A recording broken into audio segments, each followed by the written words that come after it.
Baxın, fəlsəfə. Bəs fəlsəfənin özəyində nə durur?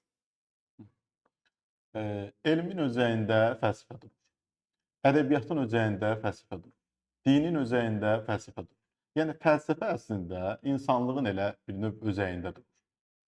Fəlsəfədən o tərəfəsi yoxdur. Bu mənim görüşümdür. Ola bilər ki, məndən daha çox oxumuş, məndən daha çox araşdırmış biriləri başqa fikir də səsləndirə bilərlər. Mənim görüşüm belədir ki, fəlsəfə hər şeyin təməlində durur.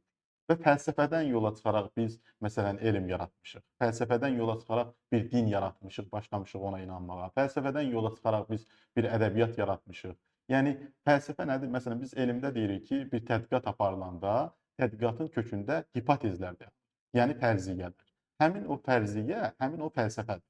Yəni biz əvvəlcə düşünməliyik ki, misal deyək ki, mən doktorantura dissertasiyamı yazmışam Azərbaycanda jurnalistikanın rəqəmsallaşması və siyasi iştirakla bağlı.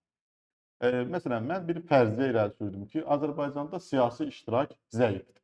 Və yaxud bir fərziyyə irəli sürdüm ki, Azərbaycanda rəqəmsallaşma sürətli gedir, amma Azərbaycanda rəqəmsallaşma yaxşı deyil. Hazırki vəziyyəti yaxşı deyil. Yəni sürət başqa bir şeydir, amma hazırki vəziyyəti başqa bir şeydir.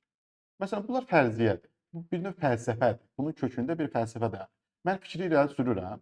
Sonra elm mənə deyir ki, yaxşı Qoşqar müəllim, sən belə bir fərziyyə irəli sürürsən, amma gəl bunu mənə sübut elə.